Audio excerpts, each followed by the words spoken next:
NIOSന്റെ നമുക്ക് എക്കണോമിക്സിൽ അതായത് 318 എന്നാണ് അതിന്റെ subject code. Chapter 21 forms of market നമ്മൾ ഡിസ്കസ് ചെയ്യുന്നു. മാർക്കറ്റ് എന്ന ടേം നമുക്ക് പരിചിതമാണ്. Market is the major source of distribution of goods and service. സാധന സേവനങ്ങൾ എല്ലാവർക്കും വിതരണം ചെയ്യുന്ന പ്രധാന ഇടമാണ് മാർക്കറ്റ്. ഇത്തരം കാര്യങ്ങളൊക്കെ പറഞ്ഞിരിക്കുന്നു.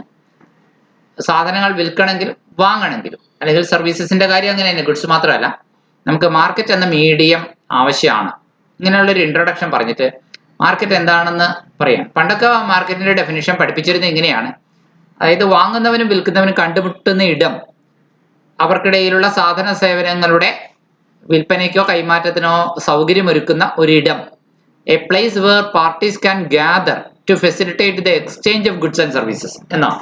പക്ഷെ ഇപ്പോ ഇന്നത്തെ ലോകത്തിൽ മാർക്കറ്റ് എന്നൊരു സ്ഥലം വേണ്ട അല്ലെ. മാർക്കറ്റ് എന്നത് ഒരു അറേഞ്ച്മെന്റ് മതി. അത് ഓൺലൈൻ വഴിയോ എങ്ങനെയെങ്കിലുമൊക്കെ സാധനങ്ങളും സേവനങ്ങളും ഗുഡ്സും സർവീസസും അങ്ങോട്ടും ഇങ്ങോട്ടും എക്സ്ചേഞ്ച് ചെയ്യാനും ഫെസിലിറ്റേറ്റ് ചെയ്യാനായിട്ട് സാധിക്കും. അതിനൊരു പ്ലേസ് പോലും വേണ്ട എന്നായിരിക്കുന്നു മാർക്കറ്റിന്റെ ഡെഫിനിഷൻ. കുറച്ചും കൂടി അപ്ഡേറ്റ് ചെയ്ത് അങ്ങനെ പറയേണ്ടി വരും. അത് ഒരു അറേഞ്ച്മെന്റ് ആണ് മാർക്കറ്റ് എന്നുള്ളത്, അതൊരു പ്ലേസ് അല്ല എന്ന് നമുക്ക് പറയേണ്ടി വരും. ഇനി what is a market? Market is the heart and soul of modern economic life എന്നാണ് ടെക്സ്റ്റ് ബുക്കിൽ പറഞ്ഞിരിക്കുന്നത്. ആധുനിക സാമ്പത്തിക ജീവിതത്തിന്റെ ഹൃദയവും ആത്മാവുമാണെന്ന് പറഞ്ഞിരിക്കുന്നത്. ഹാർട്ട് ആൻഡ് സോൾ ആണല്ലേ. ഇൻ കോമൺ പാർലൻസ്, സാധാരണ അർത്ഥത്തിൽ market is assumed to be a place where goods are bought and sold. സാധനങ്ങൾ വാങ്ങിയും വിൽക്കുന്ന ഇടമാണ് പതിവർത്ഥത്തിൽ മാർക്കറ്റ്. പക്ഷെ എക്കണോമിക്സിലോ മാർക്കറ്റ് എന്ന ടേം കൊണ്ട് ഉദ്ദേശിക്കുന്നത് ഒരു സ്പെസിഫിക് പ്ലേസ് അല്ല. പിന്നെയോ it is a mechanism through which buyers and sellers come into contact with each other. വാങ്ങുന്നവനും വിൽക്കുന്നവനും പരസ്പരം കണ്ടുമുട്ടുന്ന ഒരു ക്രമീകരണമാണ്. and buy and sell goods at mutually agreed prices. പരസ്പരം സമ്മതമാകുന്ന വിലകളിൽ അവരുടെ സാധന സേവനങ്ങൾ കൈമാറുന്നു. വിലകൾക്കാണ് കൈമാറുന്നത്, ഓർമ്മിക്കുക. പരസ്പരം എഗ്രീഡ് ആവുന്ന, മ്യൂച്വലി എഗ്രീഡ് ആവുന്ന പ്രൈസസിനാണ്. അങ്ങനെ ഒരു മെക്കാനിസം ബയേഴ്സിന്റെയും സെല്ലേഴ്സിന്റെയും ഇടയിൽ ഒരു മെക്കാനിസം, പ്രൈസ് അവർക്ക് ഒത്ത് വരാൻ കഴിയുന്ന ഒരു വിലയിലാണ് കച്ചവടം നടത്തുക. അങ്ങനെ പ്രൈസ് മെക്കാനിസം നടക്കുന്ന ഒരിടമാണ് മാർക്കറ്റ് എന്ന് വേണമെങ്കിൽ നമുക്ക് പറയാം. അതൊരു സ്പെസിഫിക് പ്ലേസ് അല്ല എന്ന് എടുത്തു പറഞ്ഞിരിക്കുന്നു അല്ലെ. അപ്പൊ മാർക്കറ്റിന്റെ സവിശേഷതകൾ എന്തൊക്കെയായിരിക്കും? തീർച്ചയായിട്ടും അവിടെ ബയേഴ്സും സെല്ലേഴ്സും ഉണ്ടായിരിക്കും എന്നത് ഒരു കാര്യം. രണ്ടാമത്തെ കാര്യം എന്തെന്നാണ്? There must be products or services. അവിടെ പ്രോഡക്ട്സും സർവീസസും ഉണ്ടായിരിക്കും എന്നത് രണ്ടാമത്തെ കാര്യം. There should be certain price of products or service. ഉൽപ്പന്നത്തിനും സേവനത്തിനും തീർച്ചയായും ഒരു നിശ്ചിത വില ഫിക്സ് ചെയ്തിട്ടുണ്ടാവും അല്ലെ. അതുപോലെ തന്നെ there should be certain area to be market, to be called as market. Market എന്ന് വിളിക്കാൻ ഒരിടം, അത് ചിലപ്പോൾ ഇന്നത്തെ ആധുനിക കോമൺ പാർലൻസിൽ ഇന്ന് നമ്മൾ ഒരു ജിയോഗ്രഫിക്കൽ സ്പേസ് തന്നെ വേണമെന്നില്ല അല്ലെ. ഒരു ഓൺലൈൻ സ്പേസ് ആയാലും മതി, ഒരിടം വേണം അവർക്ക് ഫെസിലിറ്റേറ്റ് ചെയ്യുന്ന ഒരു അറേഞ്ച്മെന്റ് മതി.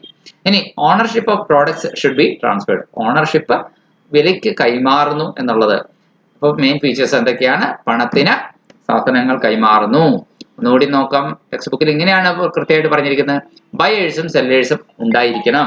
Okay, there must be buyers and sellers and they must come into contact with each other for a market to exist. ഒരു മാർക്കറ്റ് എക്സിസ്റ്റ് ആവണമെങ്കിൽ പരസ്പരം കണ്ടുമുട്ടണം. It is only after the contact between the buyer and the seller that a transaction takes place. ബയറും സെല്ലറും കോണ്ടാക്റ്റിലായതിനു ശേഷം മാത്രമാണ് മാർക്കറ്റിലെ transaction നടക്കുള്ളൂ. അവർ പരസ്പരം കണ്ടുമുട്ടണം, സംസാരിക്കണം, വില എത്രയാണെന്ന് ചോദിക്കണം, സാധനത്തിന്റെ ക്വാളിറ്റി പരിശോധിക്കണം.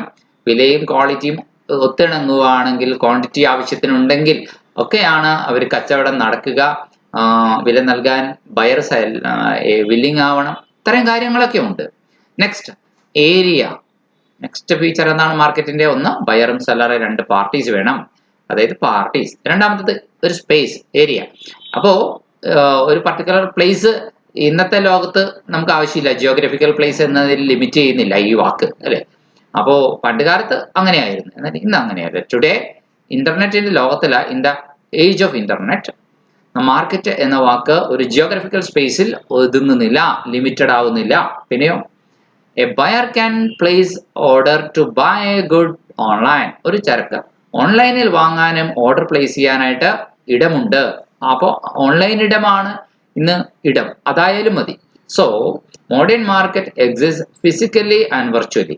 ഫിസിക്കൽ സ്റ്റോറിൽ നമുക്ക് പോയി വാങ്ങിക്കാം, ഓൺലൈൻ സ്റ്റോറിൽ നമുക്ക് പർച്ചേസ് ചെയ്യാനായിട്ടുള്ള ഓപ്ഷൻസ് ഉണ്ട്. ഓൺലൈൻ സ്റ്റോറിൽ പോയി പർച്ചേസ് ചെയ്യുന്നതിന് വെർച്വൽ സ്റ്റോർ എന്നാ പറയുന്നത് അല്ലെ. ഫിസിക്കൽ സ്റ്റോർ എന്ന് പറഞ്ഞാൽ നമ്മുടെ വീടിന്റെ തൊട്ടടുത്തുള്ള ഒരു ഷോപ്പിൽ നമ്മൾ നേരിട്ട് സന്ദർശിച്ച് വാങ്ങുന്നതാണ് അല്ലെ. Next commodity. അവിടെ ഒരു കമോഡിറ്റി ഉണ്ടാവണം മാർക്കറ്റിൽ. ബയറും സെല്ലറും മാത്രം ഉണ്ടായതുകൊണ്ടോ ഒരു സ്പേസോ അറേഞ്ച്മെന്റ് ഉണ്ടായതുകൊണ്ട് കാര്യമില്ല. അവർക്കിടയിൽ വിനിമയം ചെയ്യാൻ ഒരു കമോഡിറ്റി, അത് ഗുഡ്സ് തന്നെ ആവണമെന്നില്ല, സാധനങ്ങൾ തന്നെ ആവണമെന്നില്ല, സർവീസ് ആയാലും അതെ അല്ലേ. ഒരു ഹോസ്പിറ്റലിൽ നമ്മൾ എന്താണ് സർവീസാണ് വാങ്ങിക്കുന്നത്, ഒരു സ്കൂളിലോ അല്ലെങ്കിൽ കോളേജിൽ പോകുമ്പോഴോ സർവീസാണ് നമ്മൾ വാങ്ങിക്കുന്നത്, പണം വിലയായിട്ട് കൊടുക്കുന്നുണ്ട് അല്ലേ. അപ്പോ എന്നാൽ നമ്മൾ ഒരു പലചരക്ക് കടയിലോ തുണി കടയിൽ പോകുമ്പോഴോ ഒരു ടെക്സ്റ്റൈൽ അല്ലെങ്കിൽ ഗ്രോസറി സ്റ്റോറിൽ പോകുമ്പോഴോ കമോഡിറ്റിയാണ് വാങ്ങിക്കുന്നത്. So A commodity becomes the integral part of the market. Commodity എന്നത് വാക്കിൽ ഇവിടെ രണ്ട് കാര്യങ്ങൾ അർത്ഥം വയ്ക്കുന്നുണ്ട്. ഒന്ന് ഗുഡ്സ്, രണ്ട് സർവീസസ്. നാലാമത്തെ പ്രത്യേകത ഡിഫറെന്റ് ഫോംസ് ഓഫ് കോമ്പറ്റീഷൻ അവിടെ ഉണ്ടാവും മാർക്കറ്റിൽ. Forms of market depends on the degree of competition among the sellers selling the goods. Sellers goods വിൽക്കുന്നതിന്റെ ഡിഗ്രിയുടെ ബേസിസിലാണ്. The degree of competition itself is determined by the interrelationship of the goods and services sold by different sellers. അപ്പോൾ എങ്ങനെയാണ് അവിടെ മാർക്കറ്റിൽ competition എങ്ങനെ ഉണ്ടാവുക, കൂടിയ കോമ്പറ്റീഷൻ ആണോ കുറഞ്ഞ കോമ്പറ്റീഷൻ ആണോ എന്നൊക്കെ തീരുമാനിക്കുന്നത് അതിന്റെ ഡിഗ്രി ഓഫ് കോമ്പറ്റീഷൻ, മത്സരത്തിന്റെ തോത് അല്ലെ. മാർക്കറ്റിൽ മത്സരം ഉണ്ടാകും, കച്ചവടക്കാർക്കിടയിൽ മത്സരം ഉണ്ടാകും. അപ്പോൾ അതെങ്ങനെയാണ് അവർ തമ്മിൽ ഗുഡ്സും സർവീസസും വിൽക്കുന്ന ഡിഫറെന്റ് സെല്ലേഴ്സ് തമ്മിലുള്ള ഇന്റർ റിലേഷൻഷിപ്പ് എങ്ങനെയാണെന്ന് നോക്കിയിട്ടാണ് അല്ലെ. അതുപോലെ തന്നെ എത്ര സെല്ലേഴ്സ് മാർക്കറ്റിൽ ഉണ്ട്, പ്രസന്റ് ആണ് എന്ന് നോക്കിയിട്ടാണ് മാർക്കറ്റിന്റെ കോമ്പറ്റീഷന്റെ ഫോം തീരുമാനിക്കുന്നത്. ഈ ചാപ്റ്ററിൽ നമ്മൾ ഈ ഭാഗത്ത് കൂടുതൽ ഫോക്കസ് ചെയ്യാണ്. ഓക്കെ, എന്തായാലും അതിനു മുമ്പ് മാർക്കറ്റിന്റെ ഒരു ഫീച്ചർ കൂടി പറയട്ടെ. മണി ട്രാൻസാക്ഷൻ ആണ് മാർക്കറ്റിൽ നടക്കുക. Money is the medium of exchange in the modern day world. Okay, modern day world physically money കൊടുക്കണം എന്നില്ല. ഇന്ന് ബാങ്ക് ട്രാൻസ്ഫർ, ഇലക്ട്രോണിക് പേയ്മെന്റ് എല്ലാം നമുക്ക് ഡിജിറ്റൽ പേയ്മെന്റ് ഒക്കെ നടക്കുന്ന കാലമാണ്. So consumers pay money to the seller to buy goods and services from the market. So money and market ഇത് രണ്ടും ഇൻസെപ്പറബിൾ ആണ്, വേർതിരിക്കാൻ പറ്റില്ല. പണമില്ലാത്ത കമ്പോളമില്ല. പണം ഫിസിക്കലി കൈമാറണമെന്ന് നിർബന്ധമില്ല, അത് വെർച്വലി കൈമാറിയാലും മതി. ഓക്കെ, ബാങ്ക് അക്കൗണ്ടിലൂടെ ട്രാൻസാക്ഷൻസ്, ഡിജിറ്റൽ ട്രാൻസാക്ഷനിലൂടെ ഒക്കെയാണ് നമ്മൾ ഇന്നത്തെ ലോകത്ത് കൂടുതലും പണം കൈമാറുന്നത്. നൗ നമ്മൾ മാർക്കറ്റ് ഫോംസ് എങ്ങനെയാണ് ഫിക്സ് ചെയ്യുന്നത്? മാർക്കറ്റ് ഒരാൾ മാത്രമുള്ള മാർക്കറ്റ് ആണെങ്കിൽ മൊണോപ്പൊളി, ഒത്തിരി ആൾക്കാരുള്ള മാർക്കറ്റ് ആണെങ്കിൽ പെർഫെക്റ്റ് കോമ്പറ്റീഷൻ, ഒത്തിരി സെല്ലേഴ്സ് ഒത്തിരി ബയേഴ്സ് ഉള്ള മാർക്കറ്റിനെ നമ്മൾ വിളിക്കുന്നത് പെർഫെക്റ്റ് കോമ്പറ്റീഷൻ. ഈ രണ്ട് വാക്കുകളൊന്ന് പഠിക്കുന്നത്. അപ്പൊ ആൾക്കാർ എത്ര സെല്ലേഴ്സ് ഉണ്ട് എന്നതിന്റെ എണ്ണം, നമ്പർ ഒരു പ്രധാനപ്പെട്ട കാര്യമാണ്. നമ്പർ രണ്ടുപേരുള്ള സെല്ലേഴ്സ് എങ്കിലും വിൽപ്പനക്കാർ, രണ്ട് കച്ചവടക്കാർ മാത്രമുള്ള മാർക്കറ്റിനെ പറയുന്ന പേരെന്താ? ഡിയോപോളി. ഏതാനും ചില കച്ചവടക്കാർ മാത്രമാണ് ഒരു പ്രോഡക്റ്റ് വിൽക്കാൻ മാർക്കറ്റിലുള്ളെങ്കിൽ അത്തരം അല്ലെ മാർക്കറ്റിനെ പറയുന്ന പേരെന്താണ്? ഒളിഗോപോളി. ഓക്കെ, ഒരാൾ മാത്രം വാങ്ങാനുള്ളെങ്കിലോ? യെസ്, ഒരാൾ മാത്രം വാങ്ങിക്കാനുള്ളെങ്കിൽ മൊണോപ്സോണി അല്ലെ. പിന്നെ പെർഫെക്റ്റ് കോമ്പറ്റീഷൻ, ഇങ്ങനെയൊക്കെ പല രീതിയിൽ ഉണ്ട്. Okay, monopolistic competition, large number of ബയേഴ്സും ലാർജ് നമ്പർ ഓഫ് സെല്ലേഴ്സും ഒക്കെ ഉള്ള എന്താണ് ഒരു സിറ്റുവേഷൻ തന്നെയാണ് അത്. ഇനി അതെന്തെങ്കിലും അവിടെ നമ്മൾ ഡീറ്റെയിൽ ആയിട്ട് പഠിക്കും. ഇനി വേറൊന്ന് പ്രത്യേകത എന്താണെന്നറിയോ? അപ്പൊ മാർക്കറ്റിന്റെ ഡിഗ്രി, മാർക്കറ്റിന്റെ ടൈപ്പ് ഫിക്സ് ചെയ്യുന്നത് ഒന്ന് എത്ര സെല്ലേഴ്സ് ഉണ്ട്, ഫേംസ് ആ പ്രോഡക്റ്റ് അല്ലെങ്കിൽ സർവീസ് സെല്ല് ചെയ്യാനായിട്ട് മാർക്കറ്റിൽ ഇവിടെ പ്രസന്റ് ആണ് എന്നത് മാർക്കറ്റിന് ടൈപ്പിനെ തീരുമാനിക്കുന്നത്. രണ്ട്, ease of entry and exit of the firms. മാർക്കറ്റില് ഫേംസിന് എത്ര ഈസിയായി കയറാൻ പറ്റും, എത്ര ഈസിയായി മാർക്കറ്റിൽ നിന്ന് ഇറങ്ങിപ്പോകാൻ പറ്റും. എൻട്രി എന്ന് വെച്ചാൽ കയറാനുള്ള സ്വാതന്ത്ര്യം, എക്സിറ്റ് എന്ന് വെച്ചാൽ ഇറങ്ങിപ്പോകാനുള്ള സ്വാതന്ത്ര്യം. എത്ര ഫ്രീഡം ഉണ്ട് മാർക്കറ്റിൽ, കച്ചവടക്കാർക്ക് മാർക്കറ്റിൽ കയറി വിൽക്കാനായിട്ട് കയറാനും, എത്ര വെക്കേണ്ടെന്ന് തോന്നുമ്പോൾ മാർക്കറ്റിൽ നിന്ന് ഇറങ്ങിപ്പോകാനും എത്ര ഫ്രീഡം ഉള്ള മാർക്കറ്റാണ് എന്നതിന്റെ ബേസിൽ ആ മാർക്കറ്റിനെ കാറ്റഗറൈസ് ചെയ്യുന്നുണ്ട്. മൂന്നാമത്തെ കാറ്റഗറൈസേഷൻ എന്ന് പറഞ്ഞാൽ പ്രോഡക്റ്റിന്റെ ഡിഫറൻഷിയേഷൻ അനുസരിച്ചിട്ടാണ് അല്ലെ. അതായത് ഏത് തരം പ്രോഡക്റ്റ് ആണ് നമ്മൾ, ഏത് തരം യൂണിക് ആയിട്ടുള്ള ഫീച്ചറുള്ള പ്രോഡക്റ്റ് ആണ് ഒരു പർട്ടിക്കുലർ ഫേം ഓഫർ ചെയ്യുന്നത് എന്നുള്ളതാണ്. ഹൈ ഡിഗ്രി പ്രോഡക്റ്റ് ആണോ, ഡിഫറൻഷിയേറ്റഡ് ആയിട്ടുള്ള പ്രോഡക്റ്റ് ആണോ എന്നുള്ള കാര്യങ്ങളൊക്കെയാണ് അവിടെ നമുക്ക് പറയുന്നത്. ഇതൊക്കെ നമുക്ക് ഡീറ്റെയിൽ ആയിട്ട് പറയാനുണ്ട്. ഹോമോജീനിയസ് പ്രോഡക്റ്റ് ആണ്. ഇപ്പൊ എല്ലാ പമ്പുകളിലും പെട്രോൾ ഒരുപോലെയല്ലേ, ഹോമോജീനിയസ് അല്ലേ? ഹോമോജീനിയസ് മീൻസ് ഒരേപോലത്തെ. ഓക്കെ, ഹോമോജീനിയസ് പ്രോഡക്റ്റ് ആണോ അല്ലെങ്കിൽ വ്യത്യാസമുള്ള പ്രോഡക്റ്റ് ആണോ? ഓക്കെ, സോപ്പ് കടിക്കാൻ ചെന്നാൽ എല്ലാ കടയിലും ഒരേപോലത്തെ സോപ്പായിരിക്കും? ഇല്ല, പലയിടത്തും പല മാതിരി ആയിരിക്കും.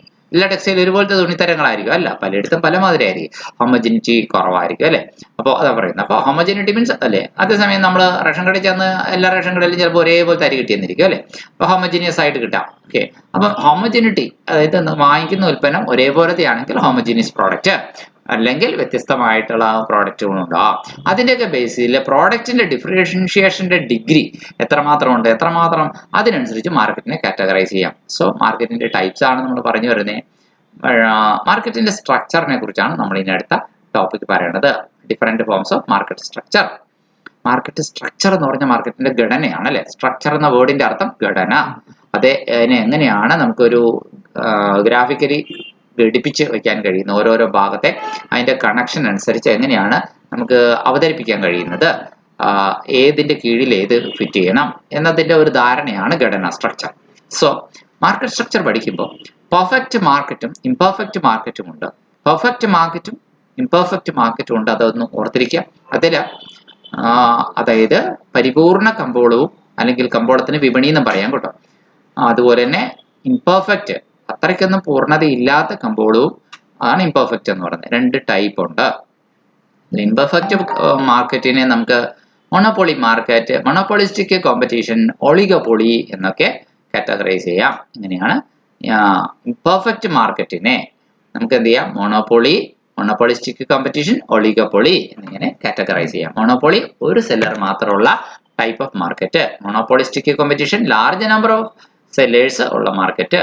ഒളിഗോപ്പൊളി ഏതാനും ചില സെല്ലേഴ്സ് മാത്രമുള്ള market, a few sellers. Okay, ഇനി അപ്പോൾ on the basis of degree of competition among സെല്ലേഴ്സിന്റെ ഇടയിലുള്ള ഡിഗ്രി ഓഫ് കോമ്പറ്റീഷന്റെ ബേസിൽ we can say that while monopoly does not have any competition, മൊണോപ്പൊളിക്ക് കോമ്പറ്റീഷൻ ഉണ്ടാവുകയില്ല, എന്നാലോ അത് ഇങ്ങേയറ്റമാണല്ലേ. എന്നാൽ അങ്ങേയറ്റം എന്താണ്? On the other hand perfect competition maximum degree of competition ആണ്. ഈ രണ്ട് അറ്റത്തിനിടയിൽ ഒറ്റ കോമ്പറ്റീഷൻ പോലും ഇല്ലാത്ത കുത്തക വിൽപ്പനക്കാരൻ, മൊണോപ്പൊളി കച്ചവടക്കാരൻ ഒരു വശത്ത്. റിയൽ ലൈഫിൽ അത് ഉണ്ടാവില്ല. മൊണോപ്പൊളി അങ്ങേയറ്റത്ത് എന്താണ്? ധാരാളം കോമ്പറ്റീഷൻ ഉള്ള പെർഫെക്റ്റ് കോമ്പറ്റീഷൻ ഇങ്ങേയറ്റത്ത്. റിയൽ ലൈഫിൽ ഇതും ഉണ്ടാവില്ല. ഇതിനിടയിലാണ് റിയൽ ലൈഫിൽ കൂടുതലും കാണപ്പെടുന്ന റിയൽ മാർക്കറ്റ് സിറ്റുവേഷൻസ്. ഒളിഗോപ്പൊളിയോ ഏതാനും ചില വിൽപ്പനക്കാർ, മൊണോപ്പൊളിസ്റ്റിക് കോമ്പറ്റീഷനോ ഇതൊക്കെ ഇതിന്റെ ഇടയിലാണ്. ഈ രണ്ട് അങ്ങേയറ്റവും ഇങ്ങേയറ്റമുള്ള രണ്ട് എക്സ്ട്രീമിന്റെ ഇടയിലാണ് ഒളിഗോപ്പൊളിയും മൊണോപ്പൊളിസ്റ്റിക് കോമ്പറ്റീഷനൊക്കെ വരിക. അത് മനസ്സിലാക്കി തരാനായിട്ട് ഇവിടെ ഒരു ലൈൻ ഗ്രാഫ് വരച്ചിട്ട് ഇങ്ങേയറ്റത്ത് perfect competition, large number of sellers and buyers. ഇങ്ങേയറ്റത്ത് മൊണോപ്പൊളി എന്ന് വെച്ചാൽ ഒറ്റ സെല്ലർ മാത്രം, സിംഗിൾ സെല്ലർ. പക്ഷെ ഇത് രണ്ടും റിയൽ ലൈഫിൽ ഉണ്ടാവില്ല. പിന്നെ റിയൽ ലൈഫിൽ കൂടുതലും കാണാൻ ചാൻസ് ഉള്ള എന്താണ്? മോണോപ്പൊളിസ്റ്റിക് കോമ്പറ്റീഷൻ ഉണ്ടാവാം, ഒളിഗോപ്പൊളി അഥവാ ഏതാനും ചില വിൽപ്പനക്കാർ, എ ഫ്യൂ സെല്ലേഴ്സ് ഉണ്ടാവാം, ഡിയോപ്പൊളി രണ്ട് സെല്ലേഴ്സ് ഉണ്ടാവാം. ഇനി ടെക്സ്റ്റിലെ ക്വസ്റ്റ്യൻസ് നോക്കാം. What is a market? Explain its features. Salient features എന്ന് വെച്ച് കഴിഞ്ഞാൽ അതിന്റെ പ്രത്യേകതകൾ.